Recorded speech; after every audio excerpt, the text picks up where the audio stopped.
जय गोपी जन वल्लभ, जय गिरिवर धारी। जय गोपी जन वल्लभ, जय गिरिवर धारी।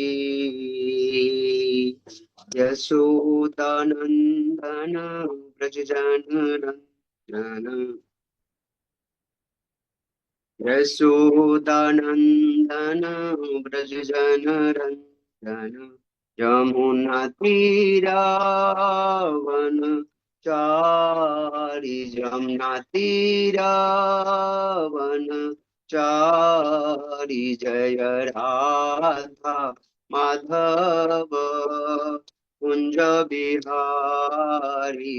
हरे कृष्णा हरे कृष्णा कृष्णा कृष्णा हरे हरे, हरे राम हरे राम, राम राम हरे हरे।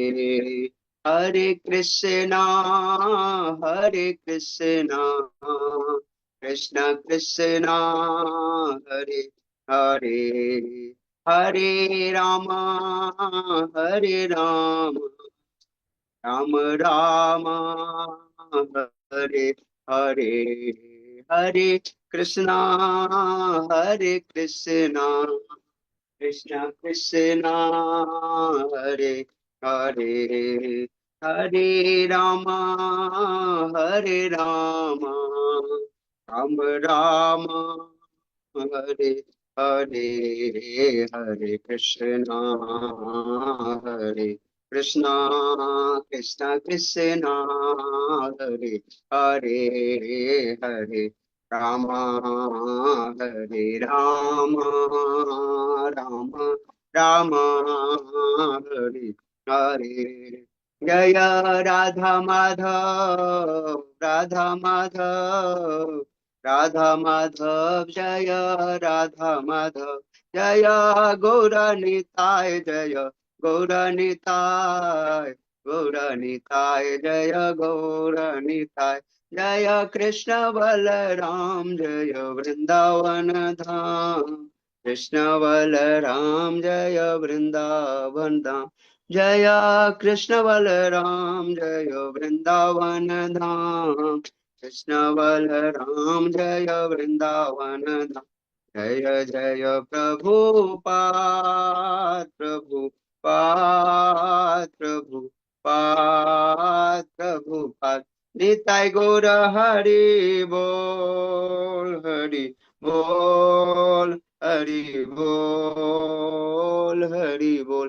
निताय गौर हरि बोल, हरि बोल, हरि बोल, हरि बोल।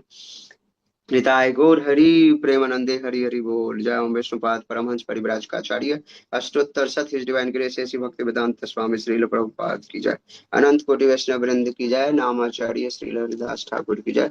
श्री श्री राधा श्याम सुंदर गौरनतय, श्री श्री कृष्ण बलराम, श्री श्री जगन्नाथ बलदेव सुभद्रा सुदर्शन भगवान की जय। निताय निताय गौर हरि प्रेमानंदे हरि हरि बोल। All glories to the assembled devotees Hare Krishna, all glories to the assembled devotees Hare Krishna. All glories, all glories, all glories Guru and Gauranga Jagat गुरु श्रील प्रभुपाद की जय। ओम नमो भगवते वासुदेवाय, ओम नमो भगवते वासुदेवाय, ओम नमो भगवते वासुदेवाय। नारायणं नमस्कृत्यं नरं चैव नरोत्तमं देवीं सरस्वतीं व्यासं ततो जयमुदीरये। नष्टप्रायेषु अभद्रेषु नित्यं भागवत सेवया। भगवती उत्तम श्लोके भक्तिर्भवति नैष्टकी। नमः ओं विष्णुपादाय कृष्णप्रेष्ठाय भूतले श्रीमते भक्तिवेदांत स्वामिनीति नामिने। नमस्ते सारस्वते देवे गौरवाणी प्रचारिणे निर्विशेष शून्यवादी पाश्चात्य देश तारिणे वाञ्छाकल्पतरुभ्यश्च कृपा सिन्धुभ्य एव च पतितानां पावनेभ्यो वैष्णवेभ्यो नमो नमः। जय श्री कृष्ण चैतन्य प्रभु नित्यानंद, श्री अद्वैत गदाधर श्रीवासादि गौर भक्त वृंद। हरे कृष्ण कृष्ण कृष्ण हरे हरे, हरे राम राम राम हरे राधा।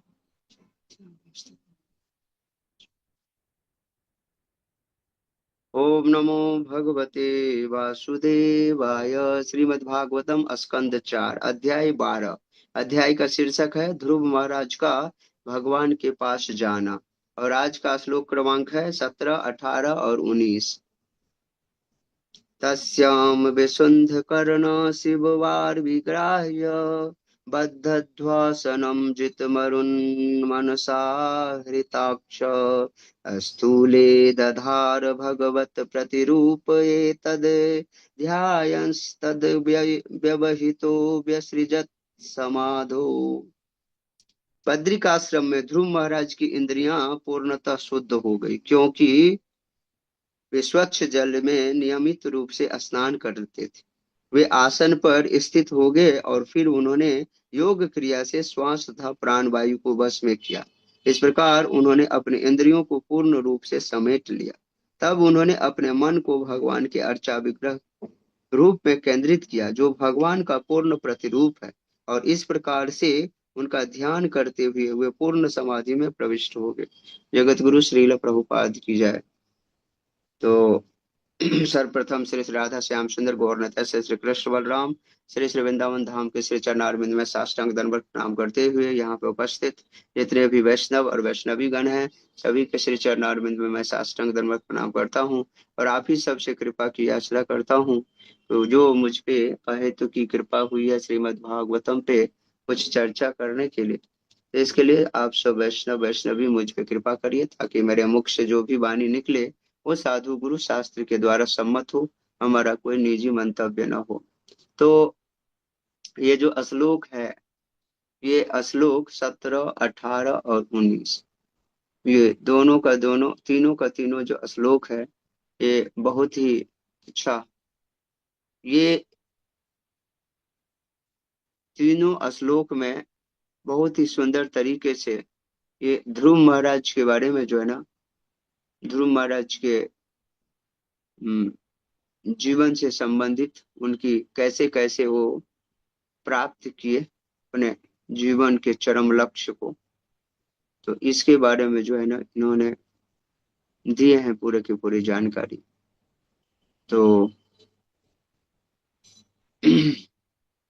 ये ध्रुव महाराज, आप सब भक्त अभी पिछले कई अध्यायों से पढ़ रहे हैं। ध्रुव महाराज का जो चरित्र है श्रीमद् भागवतम स्कंद 4 का 8वां नंबर अध्याय से शुरू होता है। ये 8, 9, 10, 11 और ये 12, ये 12वां जो है अध्याय जो है ये कंप्लीट हो जाएगा, क्योंकि यहाँ पर में ध्रुव महाराज भगवान के धाम को पहुंच जाएंगे, यानी कि अपने लोक को पहुंच जाएंगे, ध्रुव लोक। एक नया लोक भगवान क्रिएट किए हैं, उस लोक में जो है उनका नित्य वास होगा ध्रुव जी का। तो ये है, ये अंतिम उनका है। तो ये जो श्लोक है ना ध्रुव महाराज का, जिसमें ये 17 और 18 नंबर का जो श्लोक है, ये अष्टांग योग पे वर्णन किया गया है। 17, 18 अष्टांग योग का वर्णन किया है। तो आप सब भक्त जानते हैं ध्रुव महाराज के जीवन के बारे में। ध्रुव महाराज एक ऐसे चरित्र है भागवत में जो बहुत कम समय में भगवान की प्राप्ति किए। और ध्रुव महाराज जो भगवान को प्राप्ति किए, कैसे किए? पहले सकाम भक्ति किए ध्रुव महाराज, जो उन्होंने, उनके मन में एक इच्छा थी भगवान को प्राप्त करने की, भगवान को नहीं, जो ब्रह्मा जी से भी बड़े पद की प्राप्ति के लिए उन्होंने भगवान की जो है पूजा उपासना शुरू। तो इस मन को लेकर के भगवान की पूजा उपासना की, और भगवान की करीब करीब 5.5 महीने में ही अष्टांग योग का जो है साधना की। अष्टांग योग में 8 मेन विधि होती है। यम नियम आसन यम नियम आसन क्या होता है? प्राणायाम, प्रत्याहार, धारणा, ध्यान, समाधि, और कुछ होता है क्या? नहीं, एक एक छूट रहा है क्या? यम नियम आसन, और क्या होता है? यम और नियम प्राण आसन, आसन, प्राण और त्याग। प्राणायाम, प्राणायाम प्रत्याहार, और धारणा ध्यान समाधि, यही होता है। मैं भूल रहा था जो और होता है, गिनती नहीं चल रहा था। तो ये 8 हैं। तो इस नियम के द्वारा जो है ना, ध्रुव महाराज जो है ना तपस्या किए, और भगवान को 5.5 महीने में प्राप्त कर लिया। भागवतम में ये पहला ये ऐसा वर्णन आता है, जो भगवान स्वयं ध्रुव महाराज को दर्शन देने के लिए नहीं आए थे, दर्शन लेने के लिए आए थे। जो कैसा भक्त है, जो इतनी बढ़िया तरीके से भगवान की भक्ति की। तो ध्रुव महाराज भगवान की भक्ति, कानपुर के पास उनका राज्य था, बेतुर प्रदेश में, जहाँ पे आज इस्कॉन बहुत ही अच्छा है, चल रहा है। और वहां से ध्रुव महाराज मधुबन में आए, यानी कि ब्रज में, भगवान की भक्ति के यमुना के किनारे में। और उसके बाद फिर ध्रुव महाराज जो है भगवान की भक्ति करके, भगवान को प्राप्त करके, अपने लोक को, अपने राज्य में गए, जहां पर मैं उत्तानपाद उनका स्वागत किए, सुरुचि भी स्वागत की, सुनीति भी स्वागत की, और उनकी जो विमाता और उनके पुत्र जो है उत्तम। तो पहले उत्तम की मृत्यु होती है यक्ष के द्वारा, और उसके बाद जो है उनकी खोज में उनकी माता की भी मृत्यु हो जाती है। फिर जो है ध्रुव महाराज बहुत क्रोधित हो जाते हैं, जो उनको उनके भाई को जो है, कुबेर के अनुचर, कुबेर के पुत्र लोग जो है, अनुचर लोग जो है, ये यक्ष लोग जो है हमारे भाई को मारे। तो बिना वजह से जो है बहुत सारे यक्षों को ध्रुव महाराज ने मारे। उनको स्वयं स्वयंभू मनु आकर के समझाए, फिर युद्ध को रोके। फिर प्रसन्न होकर के कुबेर स्वयं प्रसन्न होकर के आए। और कुबेर जब प्रसन्न होकर के आए, तो कुबेर बोलते हैं जो, हे ध्रुव आप मुझसे कुछ मांगिए, मैं आपके एक्टिविटी से बहुत प्रसन्न हूँ। तो ध्रुव जी बोलते हैं मुझे कुछ भी नहीं चाहिए, लेकिन फिर भी बोले जो आप कुछ मांगिए। तो फिर वे ध्रुव जी बोलते हैं, अगर आप मुझसे प्रसन्न हैं तो मुझे ये वरदान दीजिए, जो मेरी श्रद्धा रति मति जो है भगवान श्री कृष्ण के चरणारविंद में लगी रहे, मैं उनकी भगवत भक्ति में हमेशा लगा रहूं, मैं उनके चरणों को कभी भी न भूलूं, यानी कि भक्ति हमारे अंदर में सदा के लिए रहे। उसके बाद फिर ध्रुव महाराज की 2 पत्नी होती है। वो प्रजापति के एक पुत्री के साथ शादी करते हैं। फिर उसके बाद जो है एक इला, इला, और एक और है ना, उनके उनसे उनको 3 पुत्र की प्राप्ति होती है, एक पुत्री की प्राप्ति होती है। इस तरीके से वो कई हजार, कह रहे हैं 36,000 वर्ष तक राज्य किए। 36,000 वर्ष तक जब राज्य किए, और इस दुनिया की स्थिति को जान करके पूरी की पूरी विरक्ति आ गई, जो इस दुनिया में कुछ भी नहीं, असार है पूरा का पूरा।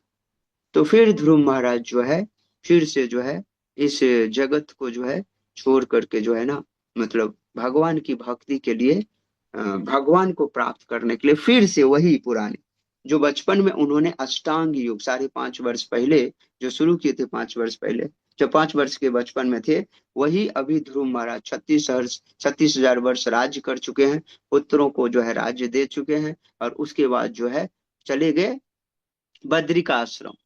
बद्रिकाश्रम वो जगह है जहां से भगवान के धाम को जाने का रास्ता है। ये बद्रिकाश्रम, ये वही बहुत पवित्र जगह है, तपस्या की भूमि है। जो भक्त गए होंगे वो जानते होंगे। स्वयं नर नारायण, स्वयं व्यास देव, स्वयं मध्वाचार्य जी, हमारे आचार्य आज भी वहां पे तपस्या कर रहे हैं। और आज भी कई मुनिजन महात्मा वहां पे तपस्या कर रहे हैं। तो ये बद्री का आश्रम जो हिमालय प्रदेश में जो है, उसके बाद हिमालय शुरू हो जाता है, तो बहुत ही पवित्र जगह है। तो वहां पे रह करके फिर वो तपस्या में लीन हो, अष्टांग योग की साधना में।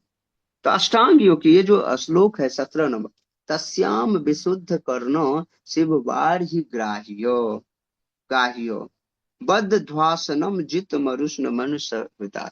यहाँ पर मैं बता रहे हैं जो अष्टांग योग में ध्रुव महाराज कैसे अपने अंगों को, अपने इंद्रियों को कैसे शुद्ध किए, तो कह रहे हैं रेगुलरली उन्होंने जो है एक क्रिस्टल क्लियर पानी में, क्रिस्टल क्लियर मतलब बहुत शुद्ध पानी में विशुद्ध करना, अपने हृदय को वो शुद्ध कैसे करते थे, तो डेली के डेली 2 बार 3 बार जो है स्नान करते थे नियमित रूप से, करे रेगुलरली।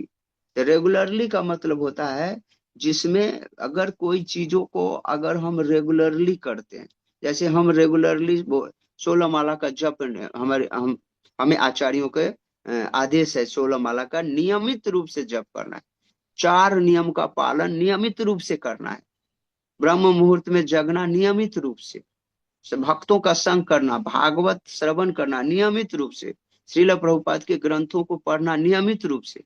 ये जो नियमित जो शब्द है ना, रेगुलरली, नियम लेकर के, नियमित का मतलब होता है नियम लेकर के। जैसे अभी चतुर्मास का सबसे विशिष्ट मास कार्तिक मास चल रहा है, तो कार्तिक मास का जो ये विशुद्ध मास है, इसमें कुछ नियम लेकर के लोग जीते, एक मास बिताते हैं। तो आप लोग भी कुछ ना कुछ नियम लेंगे, तो जब कोई व्यक्ति कुछ नियम लेकर के कुछ चीजों को करने का प्रयास करते हैं ना, तो उसमें बड़ी शक्ति आ जाती है। इसलिए श्रील प्रभुपाद जी नियमित शब्द का प्रयोग करें, बात रेगुलरली परपट में लिख रहे हैं। इससे क्या हुआ, जो है ना अष्टांग योग का जो 2 चीज चरण इसमें सिद्ध हो रहे हैं, यम और नियम। तो यम क्या होता है, जो नहीं करना, भक्ति में क्या नहीं करना है, तो 4 जो हमारा रेगुलेटिव प्रिंसिपल है उसको जो है ना निषेध, नियम का मतलब होता है निषेध, जैसे मांस नहीं खाना, नशा नहीं करना, जुआ नहीं खेलना, अवैध स्त्री पुरुष संबंध नहीं करना, तो ये सब है, ये सब जो नियम है किसका है नियम, ये नियम, ये यम और नियम, यम है। और नियम क्या है, 16 माला का नित्य जप करना है, भगवत भक्तों का संग करना, और क्या कहते हैं ब्रह्म मुहूर्त में जगना, स्नान करना, और भागवत का श्रवण करना, ये सब चीज क्या है, नियम है। तो करे यम नियम करके, यम नियम करके कोई चीज जब कुछ प्रैक्टिस करता है तो उसमें बहुत बड़ी शक्ति आ जाती है। श्रील प्रभुपाद जी जो ये संस्था दिए हैं कृष्ण भावना मित्र संघ, इसमें यम नियम की बहुत बड़ी प्रधानता है। और किसी भी चीज में अगर कोई व्यक्ति साधक भगवान को प्राप्त करने को चला है, तो उसको यम नियम में रहना पड़ेगा। अगर यम नियम का पालन वो नहीं करता है ना, तो फिर जिंदगी में वो अग्रसर नहीं होगा, भगवान को तो प्राप्त करना दूर की बात है, वो नियम अपने जीवन में भी अच्छी तरीके से आगे नहीं बढ़ सकता। इसलिए प्राकृतिक जगत में भी देखा जाता है, जो आप रेगुलरली कोई चीज को करते हो ना, तो उसमें बड़ी शक्ति होती है। इस रेगुलरिटी को मेंटेन करना चाहिए। कई बार कई भक्तों के प्रश्न होता है, प्रभु जी माता जी ऐसा है, जो कुछ दिन तो भक्तों की कथा सुन करके प्रभुपाद के ग्रंथों को पढ़ते हैं या प्रभुपाद के लेक्चर को सुनते हैं, 5 दिन पढ़े उसके बाद फिर छूट जाता है, फिर छूट जाता है, ये रेगुलर नहीं हो पाता है। 5 दिन महीना में मंगल आरती जाते हैं, 25 दिन नहीं जा पाते, हम माया में फंस जाते हैं, बहुत सारे तरह के प्रश्न आते हैं। तो यही है नियमित रूप से, नियमित रूप से जब व्यक्ति कोई काम करता है ना, तो उसमें बड़ी शक्ति आती है। तो ये अष्टांग योग का जो पहला चरण है ना, यम और नियम।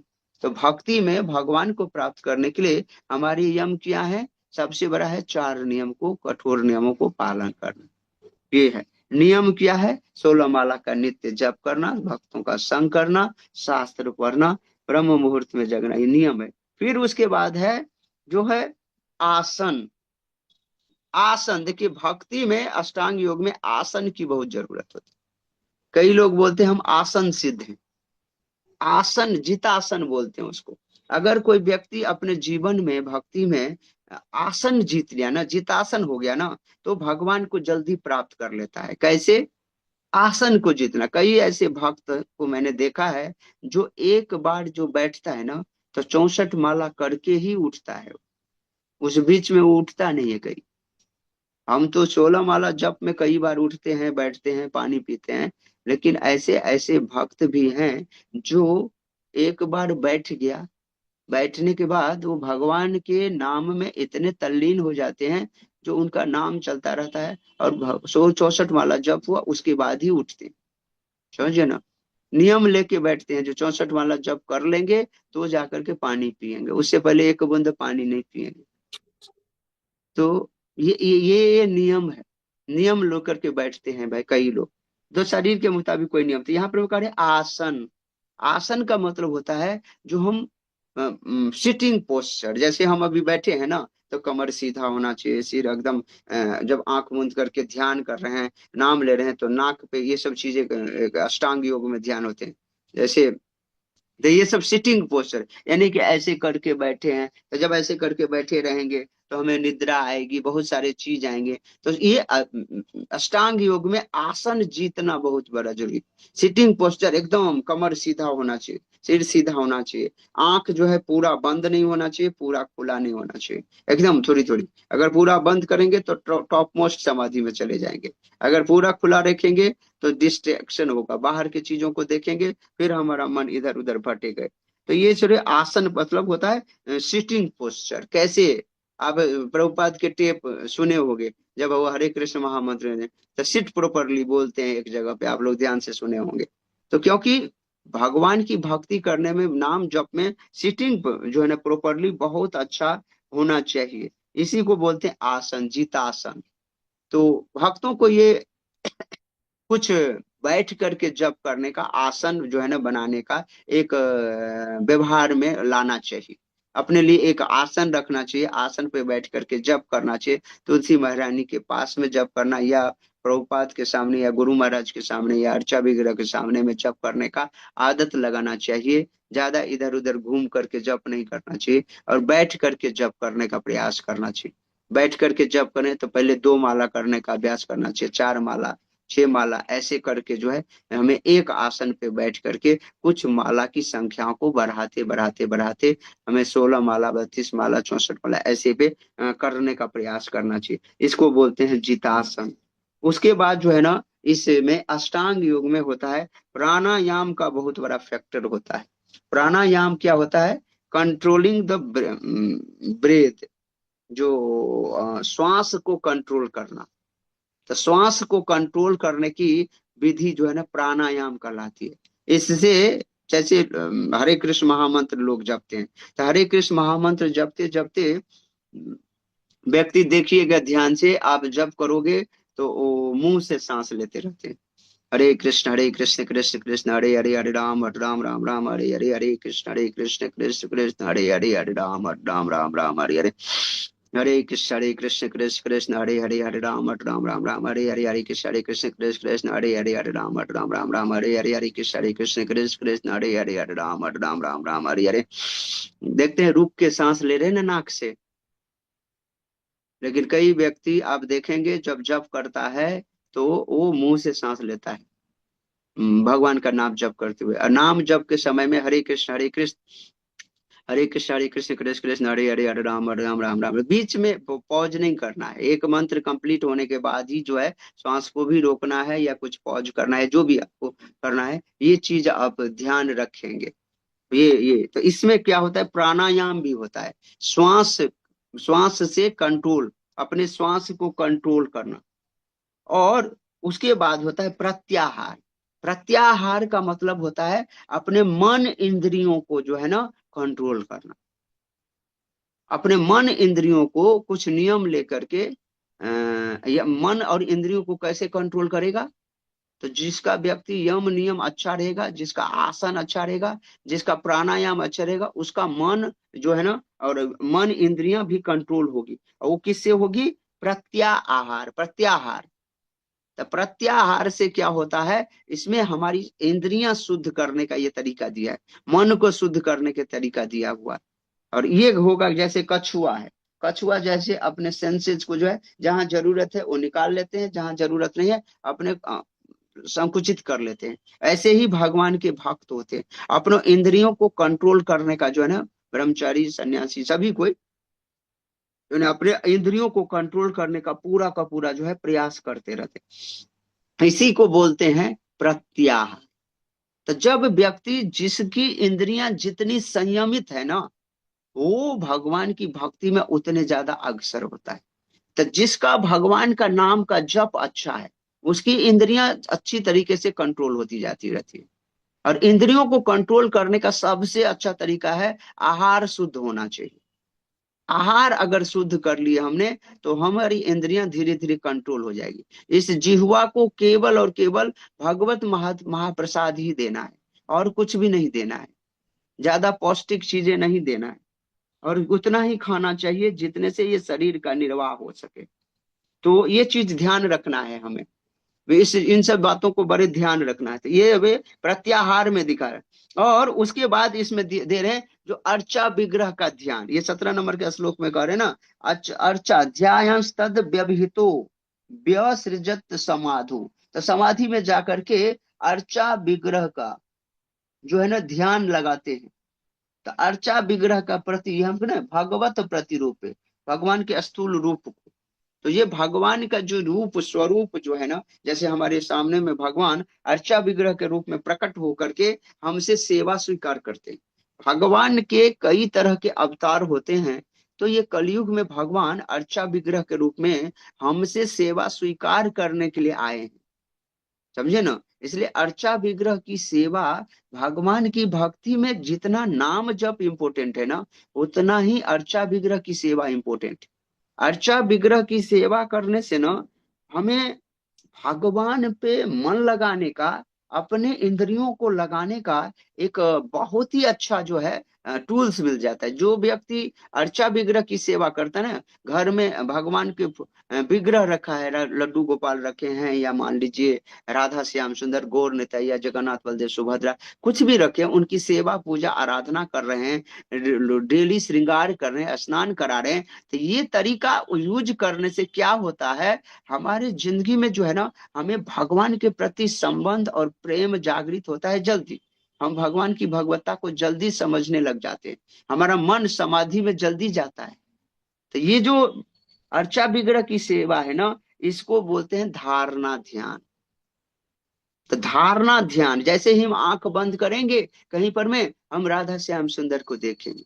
हम जिस अर्चा विग्रह की सेवा पूजा आराधना करते हैं, तो उस अर्चा विग्रह की सेवा पूजा आराधना इतनी बढ़िया से करें, जब भी कभी संकट में हो या कभी भी भगवान को याद करें, उनका जो है विग्रह हमारे सामने में जो है ना प्रस्तुत हो जाए। हमारा मन जो है ना, हम उनको जो है आंख मूंदे और उनका दर्शन होना शुरू हो जाए। तो ये चीज जो है भगवान का, ये अर्चा विग्रह की सेवा करने में ये जरूरी है। तो ये अष्टांग योग के हमने कुछ अंग बताए, जो 17 नंबर के श्लोक में बता रहे हैं। तो श्रीपाद श्रीधर स्वामी महाराज 17 नंबर के टीका में जो है ना कुछ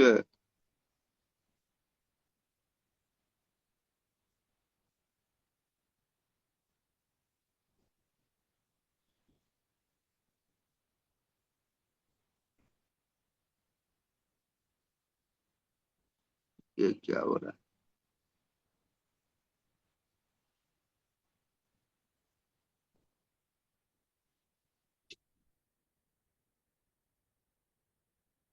है, एक सेकंड।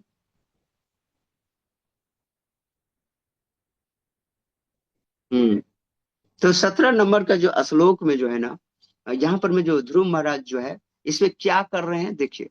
इसमें मुख्य पॉइंट पे अगर हम आते हैं ना, तो श्रीपाद श्रीधर स्वामी महाराज और श्रीपाद जीव गोस्वामी के टीका के अनुसार उसमें बता रहे हैं, जो अपने इंद्रियों को शुद्ध करने के लिए ना, आध्यात्मिक जीवन की अभ्यास के लिए, भगवान की भक्ति को प्राप्त करने के लिए और भगवत धाम जाने के लिए ना, शुद्धि की बहुत ज्यादा आवश्यकता है। अगर व्यक्ति शुद्ध नहीं है ना, तो उसका हृदय शुद्ध न, शरीर शुद्ध नहीं है, आंतरिक मन शुद्ध नहीं है, तो वो फिर भगवान को प्राप्त नहीं कर सकता। इसलिए हमें बाह्य शुद्धि और आंतरिक शुद्धि दोनों की जरूरत है। तो इस शरीर की बाह्य शुद्धि स्नान से होता है। जब भी हम स्नान करें, जब भी हम शौच करें, हमें स्नान करना जरूरी होता है। और मल त्याग करते हैं, स्नान करना जरूरी होता है, पैर हाथ धोना होता है मूत्र विसर्जन के बाद। और उसके बाद जो है कभी भी गलत चीजों के संपर्क में आ जाएं तो उसके बाद भी स्नान करना बहुत जरूरी होता है। और डेड बॉडी वगैरह के संपर्क में आ जाए तो कपड़े सहित स्नान करना, बहती नदी में स्नान करना बहुत जरूरी होता है।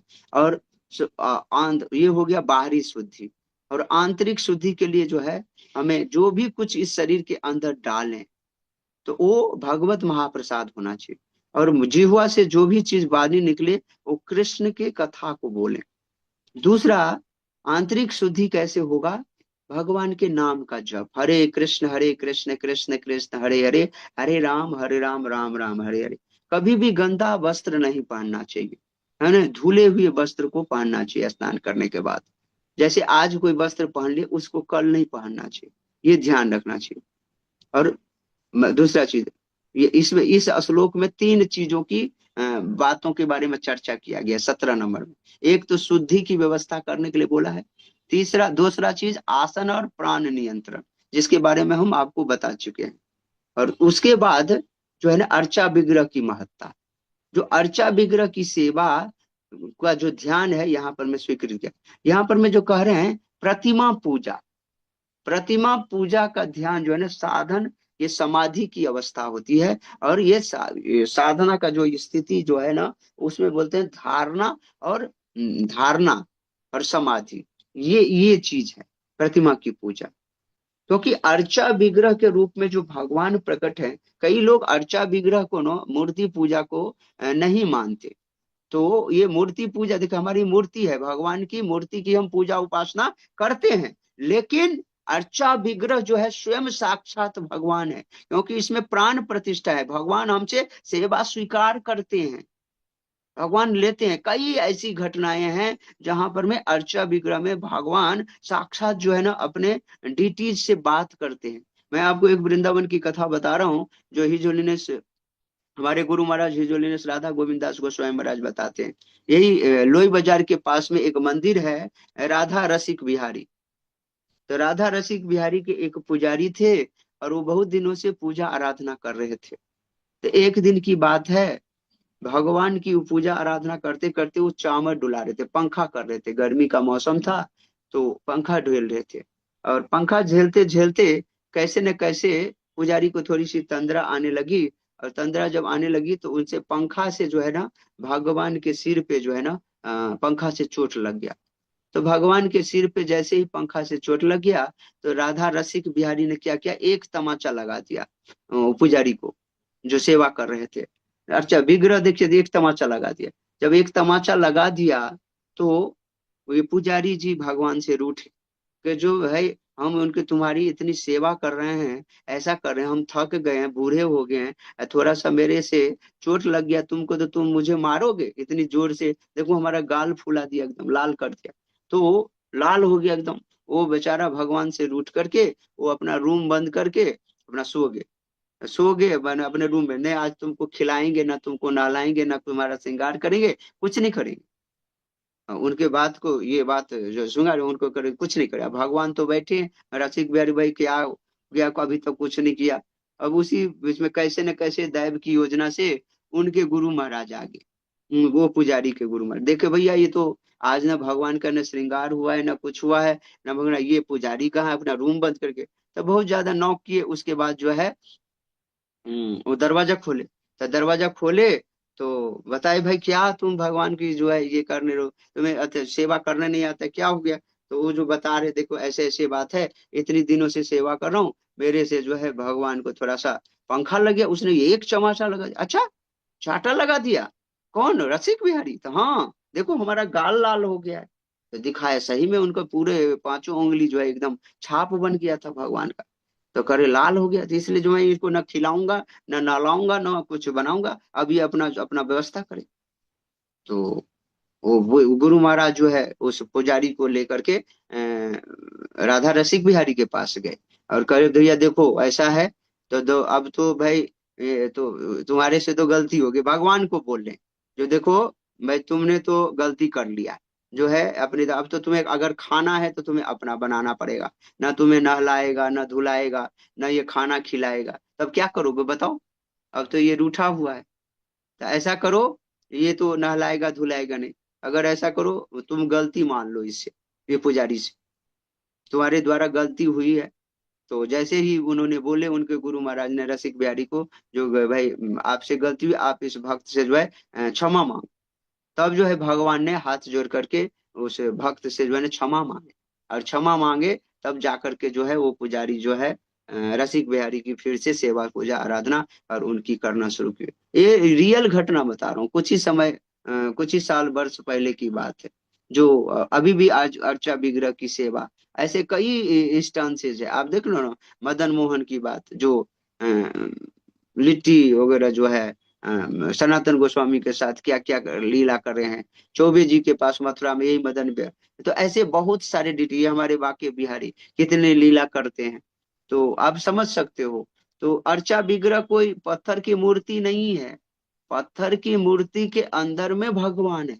हम सब पत्थर के मूर्ति की पूजा नहीं करते, अगर पत्थर की मूर्ति की ही पूजा करना होता है ना, तो हम पत्थर के मूर्ति, पत्थर पे ही हम हमेशा चलते हैं, और उस पे जूता पहन के चलते हैं, चप्पल पहन के चलते हैं, तो वहां भी हम पूजा करते हैं।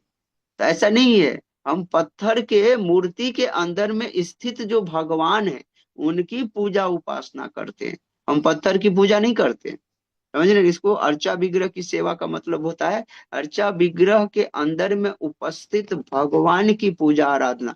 इसलिए भगवान की भक्ति में जितना नाम जप इम्पोर्टेंट है, उतना ही भगवान के अर्चा विग्रह की पूजा आराधना।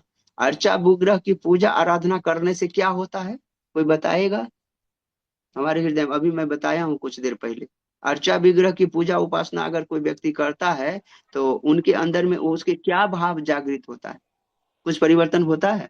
कौन बताएगा, अ, कोई बताएगा हाँ। हाँ प्रभु जी, मन की शुद्धि होती है प्रभु जी।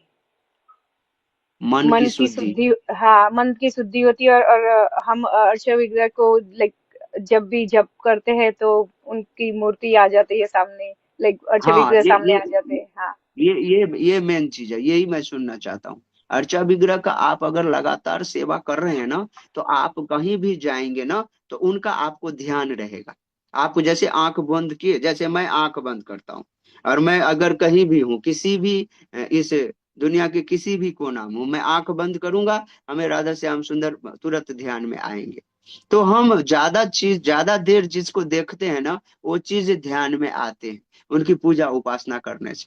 तो ये 17 नंबर के श्लोक में जो है ना, ये चीज यहाँ पर में दिया गया है। अगर हम ध्यान से इस श्लोक को देखें श्रील प्रभुपाद के परपट के अनुसार, तो इस 17 नंबर के श्लोक से हम प्रैक्टिकली अपने जीवन में इस श्लोक से क्या सीख सकते हैं, कोई बताएगा?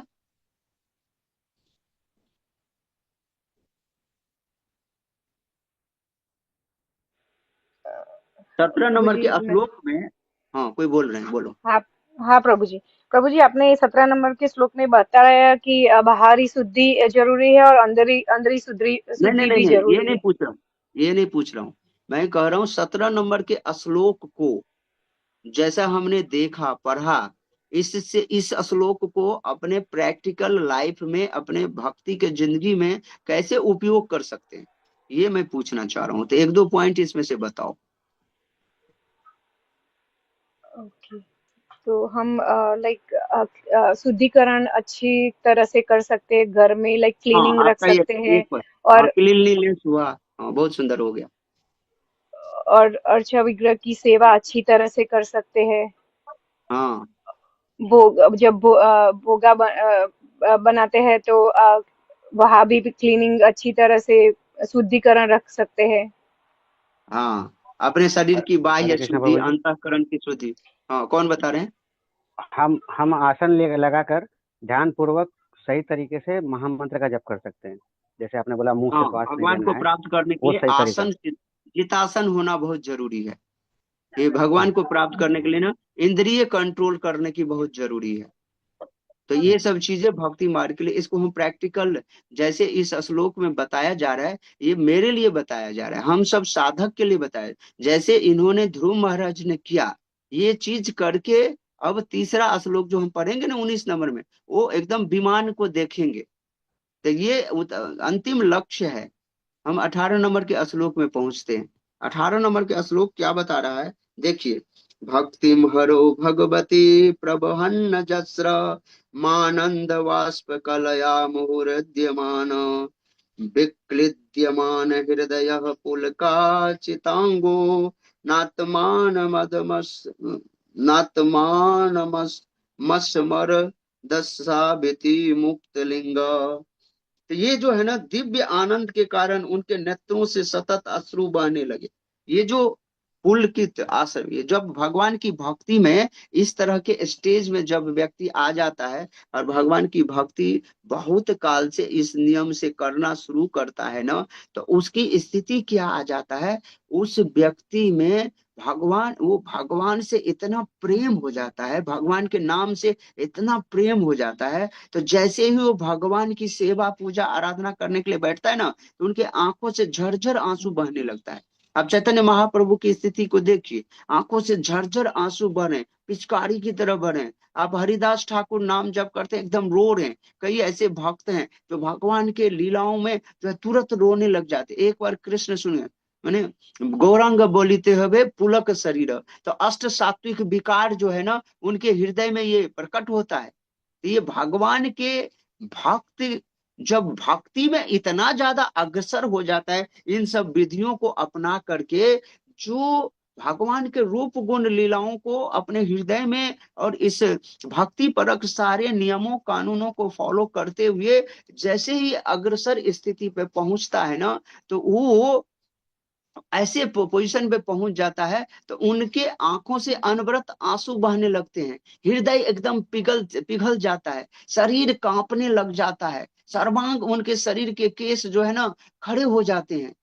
और वो भक्त जो है ना समाधि में अपने समाधि में चला जाता है। कभी कभी तो ऐसा होता है, वो भक्त सब कुछ भूल करके इस शरीर को भी भूल जाता है। उसी को यहाँ पर में जो शब्द किए है ना, मुक्त लिंग।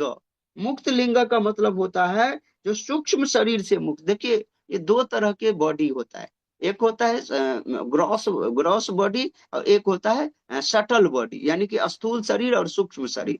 तो स्थूल शरीर जो होता है वो पृथ्वी जल अग्नि वायु आकाश या 24 मूल तत्वों से बना होता है। लेकिन ये जो सूक्ष्म शरीर होता है वो मन बुद्धि अहंकार से बना होता है। और ये मन जब ये स्थूल शरीर छोड़ दिया, मान लो शरीर में से प्राण निकल गए, तो प्राण निकलने के बाद ये सूक्ष्म शरीर क्या करता है, मन बुद्धि अहंकार इस शरीर के आत्मा को दूसरे शरीर में ले जाता है। तो ये मन बुद्धि अहंकार जो है ना, ये एक शरीर से दूसरे शरीर में जो है ना ले जाने, यहाँ पे मैं इसके बारे में प्रभुपाद जी लिख भी रहे हैं। सूक्ष्म देह तो कई बार क्या होता है, वो स्थूल शरीर से स्वतंत्र होता है, लेकिन सूक्ष्म शरीर उसका वही रहता है। लेकिन भक्ति में कई साधक इतने ज्यादा चरम लेवल पे पहुंच जाते हैं ना, वो सूक्ष्म शरीर को भी भूल जाते हैं, स्थूल शरीर को भी भूलते हैं, सूक्ष्म शरीर को भी भूल जाते थे, इसीलिए उसको मुक्त लिंगम बोले। तो इसलिए यहाँ पर मैं मुक्त लिंगम, तो ये देह को भूलना।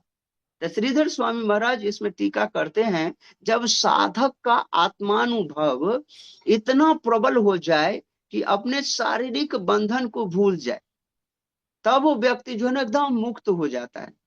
व्यक्ति को किसी के साथ इतना प्रेम हो जाता है ना, प्रेम में इतना तल्लीन हो जाते हैं ना, वो दुनिया में क्या आगे पीछे हो रहा है ना, वो उसको किसी को नहीं गुजर। अब देखो प्राकृतिक जगह की तरह एक लेमैन का उदाहरण दे, अगर इस वातावरण भौतिक जगत का किसी, मान लीजिए क्या बताऊं आपको, मान लीजिए एज फॉर एग्जाम्पल एक ब्राह्मणी लड़की को, ब्राह्मण कुल की उच्च कुल की लड़की को एक एकदम निम्न कुल के लड़का के साथ प्रेम हो जाता है। अब इसको समाज में बहुत जो है गलत दृष्टि से देखा जाएगा, और सारे लोग बोलेंगे भाई तुमको और कोई प्रेम करने के लिए नहीं मिला, तुम कितनी उच्च कुलीन हो, कितनी पढ़ी लिखी हो। हमने ऐसा भी देखा है, जो लड़की बोनाफाइड है, एकदम स्टैंडर्ड हाई क्लास की है, बहुत पढ़ी लिखी है, लेकिन वो उसको ऐसे लड़के से प्रेम हो जाता है, ऐसे लड़के के साथ वो भाग जाती है जो पढ़ा लिखा नहीं होता है, एकदम बहुत ही डल माइंडेड होता है, कुछ कमाता नहीं है, खाने पीने का भी दिक्कत है। ऐसे व्यक्ति को जो है ना, एक सेकंड, तो इस डल माइंडेड होता है, और तब जाकर के उनसे वो प्रेम कर लेता है, समझ रहे ना। और उसको पूरा समाज, उसका माँ बाप समाज, हर कोई उसको जो बताता है तुम ऐसा क्यों कर्म, ये गर्हित कर्म है, ऐसा नहीं करना चाहिए, लेकिन वो इतना पागल हो जाता है ना, तो कहने लव इज द ब्लाइंड बोलते हैं ना, तो इतना अंधा हो जाता है ना, उसको कुछ भी नहीं दिखाई देता।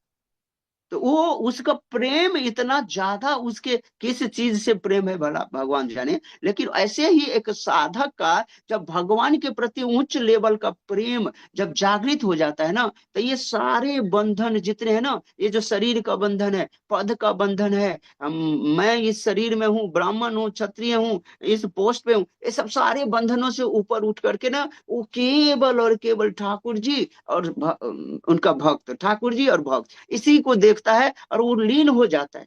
उनके शरीर को कोई अगल बगल में कुत्ता घूम रहा है या कोई घूम रहा है, कुछ बोल रहा है, कुछ भी नहीं पता चलता।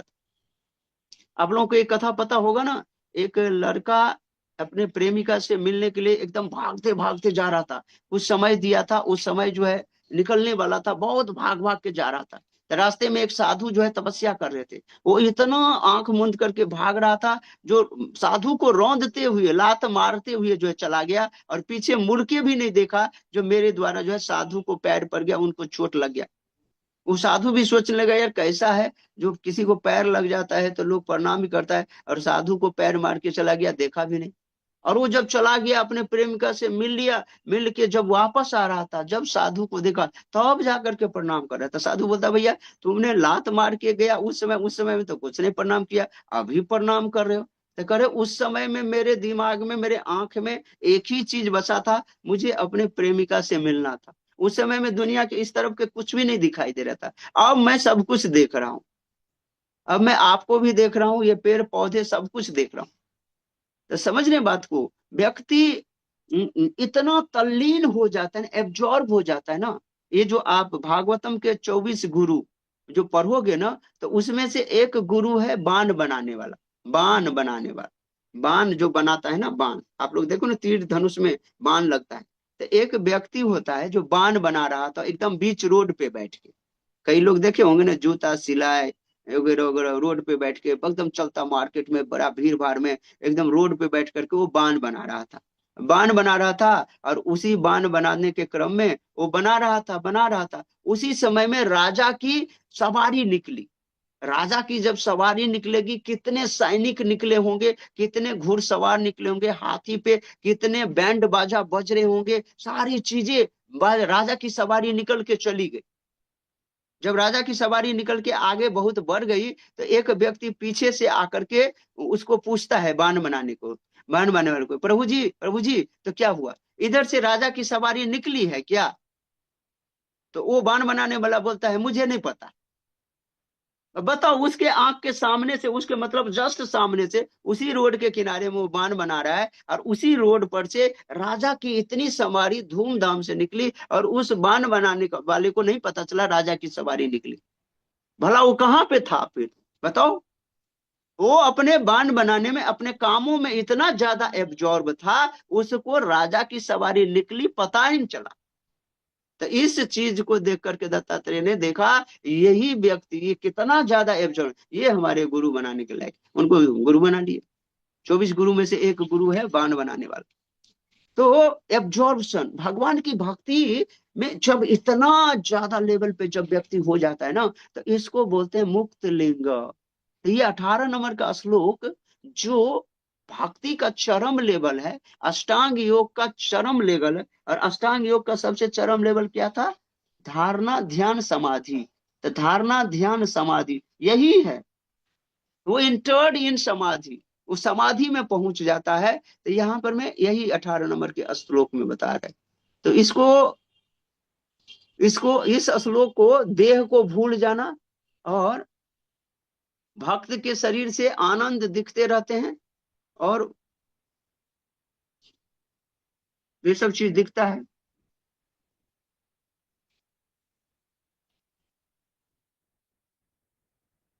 तो इस श्लोक, ये पूरा का पूरा भक्तों के लिए ये श्लोक है। इस मत समझिए ये ध्रुव महाराज इस तरीके से भगवान की भक्ति किए, जो अब अगला श्लोक में ना वो भगवान के भक्त, जो भगवान भगवान जो है ना अपने दूत को भेज रहे हैं, क्या लेकर के, विमान लेकर के। भक्ति में इतना ज्यादा अग्रसर हो गए, इतनी ज्यादा चरम लेवल पे पहुंच गए, वो भगवान को प्राप्त करने के लिए प्राप्त करने के लेवल पे आ गए। तो ये 19 नंबर का श्लोक जो है, जो आज बता रहे हैं ये, और उसमें करें स्वदर्श विमान विमानज्ञो नभसो अवतरतः ध्रुव बिभ्राज्यदृशः दिशो राकापतिर्विमोदितम्। करें स्वदर्श विमान अग्नि, करे उन्होंने देखा, स्वदर्श, स्व मतलब उसने, उसने मतलब ध्रुव महाराज ने। ध्रुव महाराज ने क्या देखा, जो जो आकाश में एक अलौकिक सुंदर विमान एकदम उतरता हुआ उन्होंने देखा, जो पूर्ण चंद्र की भांति एकदम प्रकाशमान था, जो चारों दिशाओं को जो है ना एकदम पक प्रकाश से, दीप्ति से फैला रहा था। समझ रहे ना। तो वो विमान उतरते हुए उन्होंने देखा। विमान अभी एकदम जमीन पे नहीं आया है, विमान अभी बहुत ऊंचा में है, लेकिन ध्रुव महाराज इतना स्थिति उच्च हो गया है ना, इतने ज्यादा शुद्ध हो चुके हैं ना, जो इतना ऊपर होने के बावजूद जो है ना उनकी एक दिव्य अनुभूति हो गई। समझ रहे ना, उनके शरीर में एक दिव्य, कई बार देख लेते हैं ना, जो अब यहाँ पर मैं यही चीज बताएंगे। जो ही उनकी मुक्ति के लक्षण प्रकट हुए, उन्होंने एक अत्यंत सुंदर विमान को आकाश से नीचे उतरते हुए देखा, मानो तेजस्वी पूर्ण चंद्रमा दसों दिशाओं की अलौकित करते हुए नीचे आ रहा हो। तो ये जो अर्जित ज्ञान है, जो भगवान की भक्ति करके जो उन्होंने ये ज्ञान को जो प्राप्त किया है ना, इसको करके, इसको जब किया, उनको करने के बाद, करने से क्या हुआ, उनके हृदय की इतनी शुद्धि हो गई ना, इतनी शुद्धि हो गई, जो है उस विमान को जो है ना उतरते हुए देखा। तो आप सब चाहते हैं हम सब के लिए भी विमान आए? कोई भक्त चाहता है भगवान जो हमारे लिए विमान लेकर के आए? यस प्रभु जी। हम्म चाहते हम हैं, सब सब चाहते चाहते हैं हैं, प्रभु जी। हाँ सब प्रभु चाहते जी। हैं। कोई भी ऐसा नहीं होगा जो विमान को नहीं चाहेंगे। तो भगवान के विमान को हम सब चाहते हैं, तो हमें ध्रुव महाराज को अपना जो है ना, क्या बने हुए, क्या बोलते हैं उसको, अपना एक आचार्य जो है समझ करके उनके फुट स्टेप पे चलना पड़ेगा, अनुसरण करना पड़ेगा, उनकी भगवत भक्ति को अपने जीवन में अनुसरण करना पड़ेगा। तो कह रहे हैं दिव्य आगमन का प्रतीकार्थ जो है ना, ये कह रहे हैं ये जो दिव्य विमान जो है ना वहां पर में जो प्रकट हुआ, ये इसको जो है ना वो समझ पाए।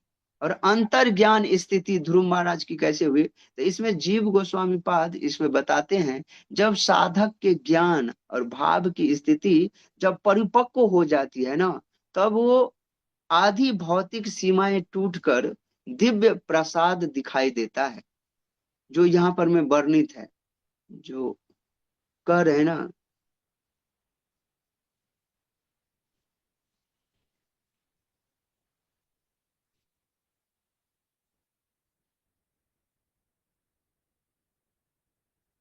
तो यहाँ पर मैं ये चीज बता रहे हैं, जो जीव गोस्वामी पाद इस चीज को क्लियर करें, जब साधक का ज्ञान भाव की स्थिति जब चरम लेवल परिपक्व हो जाती है, तब ये स्थिति आती है जो उनको ये सब चीजें दिखाई पड़ती हैं, जो कौन किस स्थिति में वो शक्तिशाली, उसे उतने ऊपर में अभी विमान था, नीचे नहीं आया था, लेकिन उनको वो जो है ना उनको समझ पाए। तो यहाँ पर मैं देखिए कितना सुंदर बात बता रहे, अंततः आत्मज्ञान।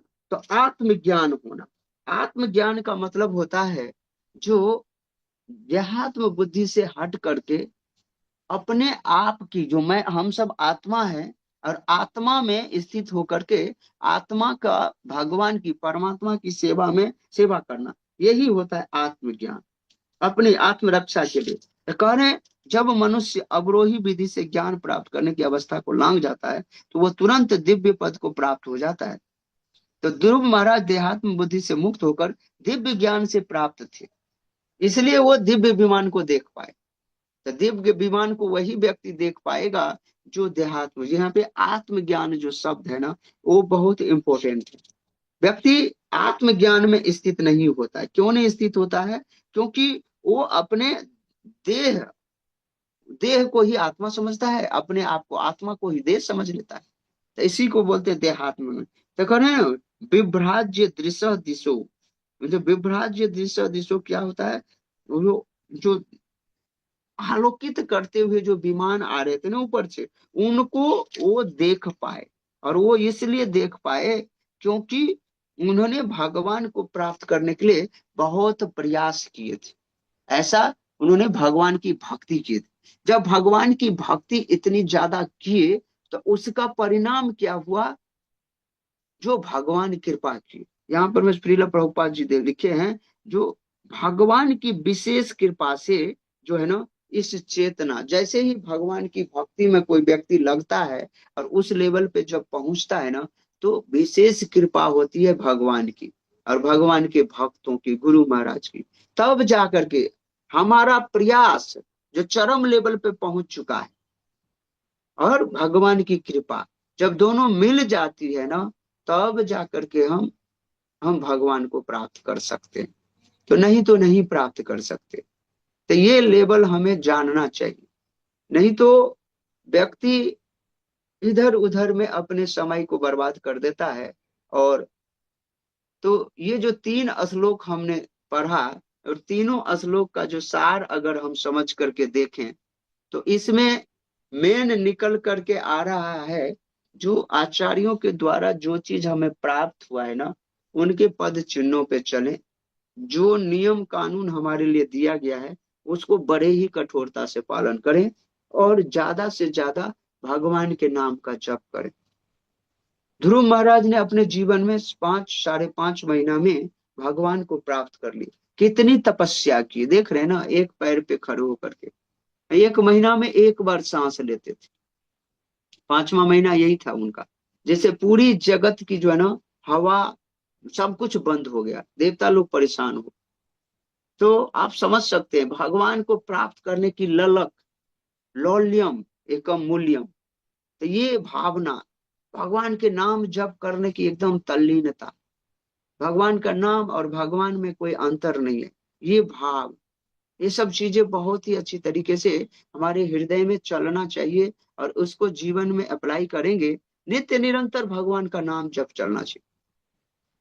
तो जो भी कुछ आप लोग, मैं ये नहीं पूछूंगा आप लोगों को, जो आप लोगों ने इस कार्तिक मास में क्या एक्स्ट्रा व्रत लिया है।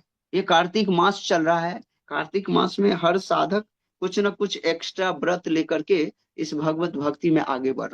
तो जो भी कुछ आपने लिया है उसको एकदम नियमित रूप से करिए, बड़ी बढ़िया से करिए। और जब नियमित रूप से जब हम कोई चीज करते हैं ना, उसमें बड़ी शक्ति होती है। तो उस शक्ति को अपने जीवन में अप्लाई तभी होगा जब हम उसी से हम भगवान को प्राप्त कर सकते हैं। तो भगवान की भक्ति जब व्यक्ति करता है तो ऑटोमेटिक जो है ना उसकी इंद्रियां कंट्रोल होती है। तो सबसे पहला हुआ साधु गुरु शास्त्र के देखरेख में हमें कर्म करना है, आचार्यों की वाणी को अक्षरशः पालन करना है, डेली भागवत का श्रवण करना है, भगवान के अर्चा विग्रह की पूजा उपासना करना है, समझे ना, ये सब चीजों को ध्यान देना है। और कुछ समय अपने माइंड को रेगुलेट करने के बने मंत्रा मेडिटेशन करना है। मंत्रा मेडिटेशन क्या है? तो श्रील प्रभुपाद जी बताए हैं, जो भगवान के दिव्य नामों का उच्चारण, तो उसमें श्रवण और कीर्तन, उनको सुनना, हरे कृष्ण कृष्ण कृष्ण हरे हरे, हरे राम राम राम हरे, एक एक शब्द उच्चारण बढ़िया से होना और उसको ध्यान से सुनना। मन कहीं भी जाए उनको दूर से बार बार लाना, कहीं भी जा रहा है उसको मन को बार लाना, हमें उस पर विक्षेप नहीं पैदा, उसको बार बार सुनना, बार बार सुनना। तो यही मंत्रा मेडिटेशन कहलाता है। अपने माइंड को, क्योंकि चंचलम ही मन कृष्ण, मन जो है चंचल है, इधर उधर जाता है, तो इसलिए उसको हम क्या करें, लेकर के आए। तो ये श्लोक 3 हमें यही सिखाता है। तो हम सब प्रैक्टिकली इस श्लोक से हम अपने जीवन में यही समझ में आया, जो आचार्यों की वाणी को एज इट इज फॉलो करके हमें भगवान के नामों को जप में अपने जीवन को पूरी तरीके से तल्लीनता से निभाएं, जिससे कि हमें भगवान इसी जन्म में प्राप्त हो जाए। जगत गुरु श्रील प्रभुपाद की जय, भागवत महापुराण की जय। किसी का कोई प्रश्न है? हरी हरी बोल प्रभु जी। थैंक यू सो मच प्रभु जी, बहुत ही सुंदर, एकदम डिटेल में आपने तीनों श्लोक का वर्णन किया बहुत सुंदर तरीके से। तो प्रभु जी आपके पास टाइम है क्वेश्चन आंसर के लिए? हरे कृष्ण जी। हरे कृष्णा प्रभु जी। ओके, हरे कृष्णा सभी भक्तों को। कोई भक्त को कोई क्वेश्चन क्लियरिटी हो तो हैंड रेज करके प्रभु जी को पूछ सकते हो। हरे कृष्णा अशोक प्रभु, प्रभु जी आप अनम्यूट करके पूछ सकते हो। हरे कृष्ण प्रभु हरे जी, दंडवत कृष्णा। प्रणाम। धन्यवाद धन्यवाद। वज्रनाभ जी ने, हाँ, वज्रनाभ जी ने भगवान कृष्ण के 16 विग्रह बनवाए थे।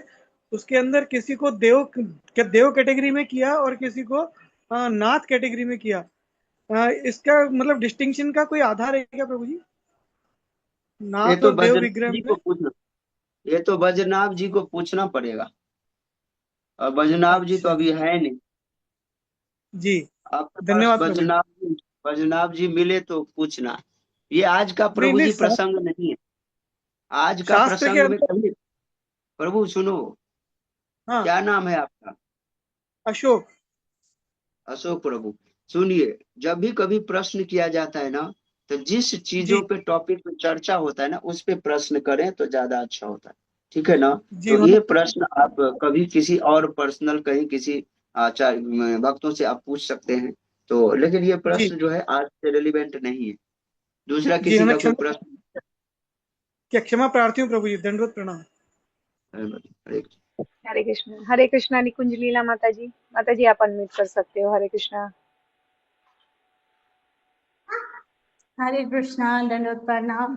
बहुत बहुत कृष्ण। धन्यवाद प्रभु, काफी कुछ सीखने के लिए मिला, उसके बहुत बहुत आभार। सही तो पर अर्च विदय की सेवा करने के बारे में आपने बहुत ही डिटेल में समझाया, बहुत बहुत धन्यवाद प्रभु। जब हम अर्च विग्रह अपने घर पे स्थापना करते हैं तो यहाँ पर हम ज्यादातर है ना लड्डू गोपाल से स्थापना करते हैं, तो हम राधा कृष्ण के बगैर हम लड्डू गोपाल को स्थापना कर सकते हैं अपने मंदिर के अंदर?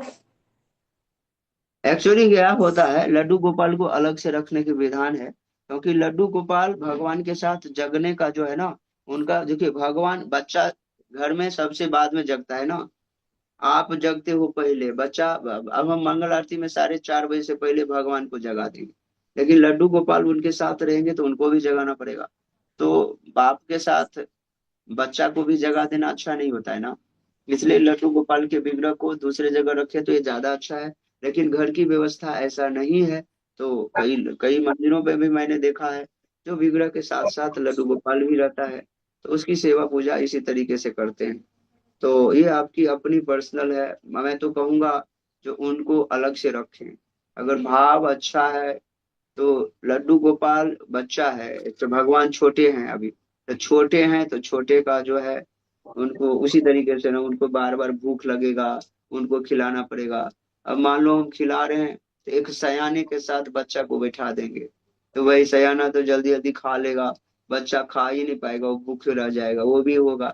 अब जगन्नाथपुरी में देखे थे ना, जो साक्षी गोपाल पहले जो विग्रह आप देख रहे हो ना, साक्षी गोपाल यहाँ पे भुवनेश्वर के पास, वो साक्षी गोपाल का विग्रह पहले जगन्नाथपुरी में जगन्नाथ बलदेव सुभद्रा के साथ। तो पुजारी को, वहां के राजा को, जगन्नाथ बलदेव सुभद्रा के राजा को भगवान जगन्नाथ जी स्वप्न में आकर के बोले, ये साक्षी गोपाल को हटाओ यहाँ से, ये मेरा भोजन खा जाता है, मैं भूखे रह जाता हूँ। तब जाकर के उस विग्रह को हटाया गया था। दोनों विग्रह को अलग से जो है स्थापना। देखो, विग्रह को जब हम भोजन देते हैं, या तो जितना विग्रह है उतना थाली भोजन दो, सबके लिए अलग अलग दो, तो उनका अलग अलग होगा। समझ रहे ना? आप कभी वृंदावन आए हो? नहीं प्रभु, अभी तक इतना सौभाग्य नहीं बना। अच्छा, सुनो, तो वृंदावन में हमारा जो मंदिर है राधा श्याम सुंदर जी का, तो यहाँ पर मैं गौर निताई के साथ साथ प्रभुपाद का भी विग्रह है और क्या कहते हैं श्रीला भक्ति सिद्धांत सरस्वती महाराज का भी विग्रह है। तब जब शुरू शुरू में ये जब एस्टैब्लिश हुआ था तो श्रीला प्रभुपाद जी अपने जीवन के रहते हुए स्व शरीर में अपना विग्रह, अपना जो है ना विग्रह बनाए थे। तो उस समय में जब भगवान को, गौर निताई को, यानी कि 4 प्लेट लगता था। किस किस के लिए?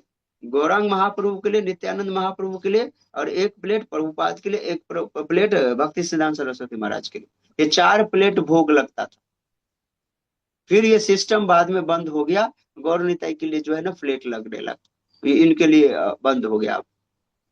तो ये सिस्टम, तो ये जितने भी विग्रह है सबके लिए भोग लगाने की अगर है तो आप रखो, नहीं तो बच्चा को अलग करो और गार्जियन को अलग करो। विधि हरे तो हरे, यही है। बहुत सुंदर आंसर।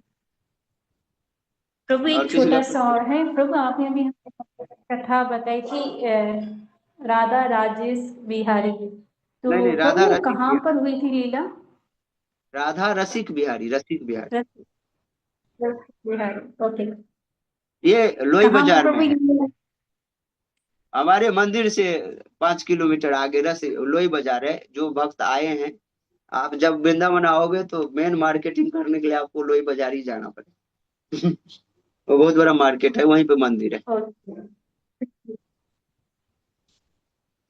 जो ओके लोग आए प्रभु। हैं वो लोई बाजार को जानते हैं। आज भी वो मंदिर है, आज भी वो विग्रह है, सब कुछ। और किसी का कोई प्रश्न? ये हाँ प्रभु जी, हरे कृष्ण। हरे कृष्ण शिवानंद प्रभु, प्रभु जी आप अनम्यूट कर सकते हो। हरे कृष्णा। हरे कृष्ण प्रभु जी, दंडवत प्रणाम।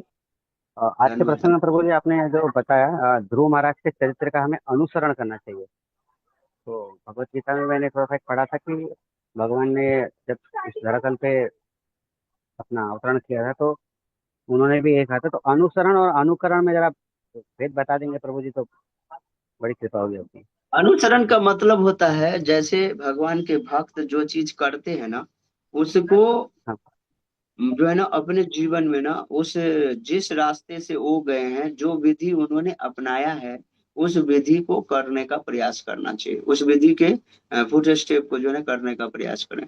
अनुकरण का मतलब होता है जो अनुकरण का मतलब एज जैसे जैसे ध्रुव महाराज 5 महीना में भगवान को प्राप्त कर लिए, तो हम भी भगवान को 5 महीने में प्राप्त कर लेंगे, ऐसा नहीं हो सकता। समझ रहे ना? नहीं, तो हमारी शारीरिक स्थिति हाँ हमारी क्षमता पे डिपेंड करता है, लेकिन हम कुछ चीजों को अपने जीवन में धीरे धीरे अप्लाई कर सकते हैं उनको देख करके।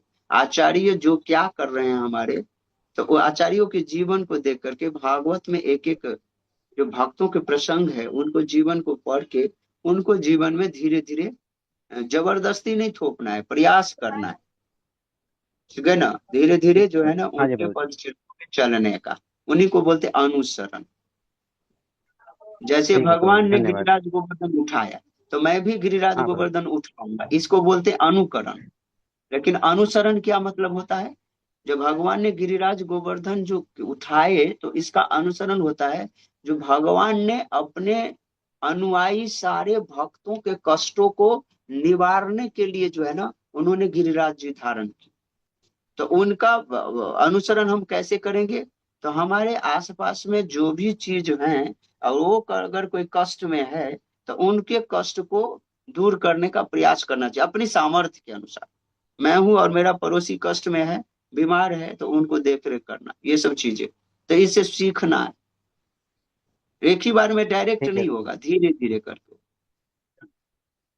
धन्यवाद प्रभु जी, बहुत बहुत कोटि कोटि धन्यवाद प्रभु जी। हरे कृष्ण। हरे कृष्ण। हरे कृष्णा। थैंक यू प्रभु जी। प्रभु जी मेरा छोटा सा क्वेश्चन है, पूछूं प्रभु जी? हम्म हम्म। ओके प्रभु जी, कोई बार कोई भक्त बाहर जाता है तो उनके अर्च विग्रह हमारे घर पे आते हैं, तो उनके भी है हमारे भी है, तो फिर अलग अलग भोग लगाना पड़ता है कि एक ही प्लेट में भोग लगता है प्रभु जी? नियमता तो अलग अलग लगाएं तो भी अच्छा है, तो अच्छा है ना। ओके देखिए, सामर्थ है तो लगाना चाहिए, नहीं सामर्थ है तो भगवान को बोलना चाहिए, तो भगवान आपके एक ही थाली में ज्यादा से ज्यादा आइटम रखना चाहिए। चावल कम से कम अच्छा, जो चार भगवान है सामने, तो चार भगवान कम से कम खाएं, उतना चावल रखना चाहिए। रोटी रखने, तो कई भक्तों को मैंने देखा है, एक रोटी थाली में रखता है, भगवान को भोग लगाता है, थोड़ी सी सब्जी। अरे भाई, भगवान इतने कम थोड़े खाने वाले हैं, डाइटिंग थोड़े कर रहे हैं भगवान। अरे भगवान को भोग लगा रहे हो, कम से कम 4-5 घी लगा करके रोटी रखो ना, थोड़ा सा सब्जी बढ़िया से थोड़ा भर के रखो ना, थाली भरा होना चाहिए, सब कुछ रखना चाहिए। और भगवान को हम फिर भूख लग फिर देते भी तो नहीं दोबारा चीज। ये सब तरीका है। भगवान आप देखो, जब भोग लगाते हैं तो हमारा भाव क्या होना चाहिए, जो भाई क्या ये जो व्यक्ति को भोग ऑफर कर रहा हूँ, क्या ये एक रोटी खा करके ये पेट भर जाएगा क्या इनका, ये भी तो सोचना चाहिए। ये कोई गर्म वस्तु है तो क्या भगवान को भोग नहीं, गर्म क्या मैं खा सकता हूँ इस गर्म चीज को, तो नहीं खा सकते ना, इसको ठंडा करना पड़ेगा। तो ये सब चीज सोच रहे, यही भाव है। भगवान भावग्राही जनार्दन, ये भूखे नहीं है भगवान इस अन्न के लिए। तो भगवान ये देखते हैं, चेक करते हैं, जो अर्चा विग्रह के रूप में है, वो यही सब चीज चेक करते हैं। तो जितने भगवान हैं, अगर मान लीजिए उतना चीज हम नहीं दे सकते, तो थाली में भरपूर मात्रा में वो आइटम रखें, और भगवान को बोले, जैसे मान लीजिए 4 विग्रह है, गौर निताय हैं, राधा श्याम सुंदर हैं, और जगन्नाथ बलदेव सुभद्रा, इतने विग्रह हैं, 6 विग्रह।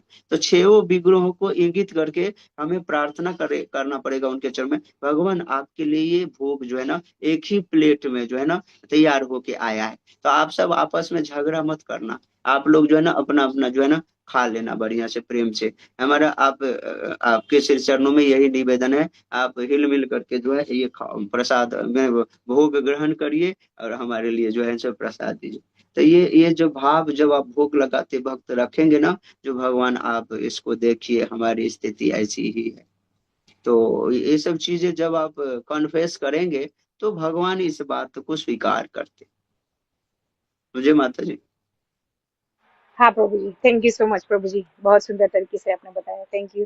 और क्लास भी बहुत सुंदर आया प्रभु जी। अभी तो कोई क्वेश्चन नहीं है, आपकी आज्ञा हो तो हम यहाँ वाइंड अप कर सकते हैं प्रभु जी। हाँ कृपा जी, नाम पाप जय वैष्णवी नाम पावनी प्रभुपाद की जय। की जय। निताय गौर प्लीज प्लीज सर्वदेव प्रभु जी की जय, निताई गौरांग की जय, सभी भक्तों की जय। हरे कृष्णा।